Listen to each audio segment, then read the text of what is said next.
هلته تاسې ما ته وایي چې زر اخلاص که هلته زه چې خبرو ته ګورم طالبان دومره ډېرې دي خوند کوي ستیولا که زه هم نه پوهېږم چې سړی څه یې وکړي طالبانو. زه به یوه خبر وکړم دلته علامه امام راضي کړې ده. امام راضي رحمه الله کړي الله وایي دا حساب به څنګه الله کوي ټوله نه درته کوم ډېرې اوږده کړې بیا نور تاسې وګورئ طالبانو.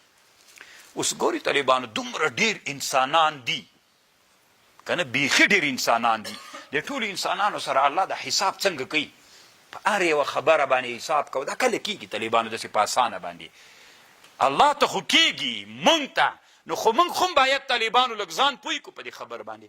نو طالبانو وی فلاسفه علما وی چې کله له انسان حدوث د افعال چې له انسان نه صادره کېږي د هر د تکرار دی دا تکرار د اعمالو د افعالو چې له انسان نه کېږي دلته انسان کې یو تاثیر پاتې کېږي یو ملکه پاتې پیدا کېږي له دغې ملکې استدلال کوي.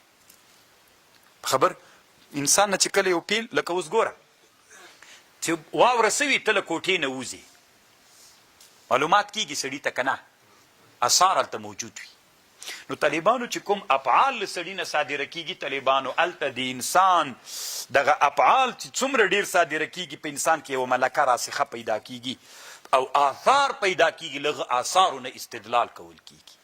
اوس طالبانو چې سړی په واوره کې وتلی یو وارې لاړه سړي ته معلومات کېږي دویم واریم چې وتلی همغه سړی معلومات ورته کېږي لکه د هر یو د بوټو د هر یو د چپلیو د هر یو د هغه نقش ځان ته بدل وي معلومات کېږي که نه. نو داسې آثار له انسان نه صادر سوي پاتې وي وروسته د افعالو صدور نه وروسته دلته آثار پاتې وي همغه آثارو ته کتل کېږي څنګه آثارو ته وکړه دومره دې دا کار کړی دومره دې دا کار کړی د دستي معلومات کېږي.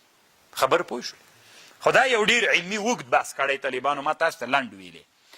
قل ارتوا من ينجيكم من ظلمات البر والبحر څوک به تاسې ته نجات درکړي له تیارو کیو د وچیو د دریاب تدعونه چې تاسې رابلئ تضرعا وخفیا لئن انجانا من هذا لنكونن من الشاکرین. قل الله ګوره چې دریاب کې تیارکۍ کې راګیر سئ بیا عاجزۍ ښکارو که الله له دې وار ماته نجات راکړه تاسې وایي موږ به د الله شکر ادا کړو.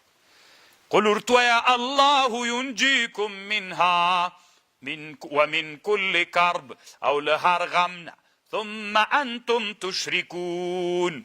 قل وایا هو القادر الله قادر ده على ان يبعث عليكم عذاب تاسې عذاب من فوقكم ومن تحت ارجلكم او یلبسکم در وبڅکی بعضې د تاسو او یلبسکم یا به ټوټه کې تاسې شیعا په ټوټه کولو ویضیق بعضکم بأس بعض در وبڅکی بعضې د تاسو تبا عذاب د بعض.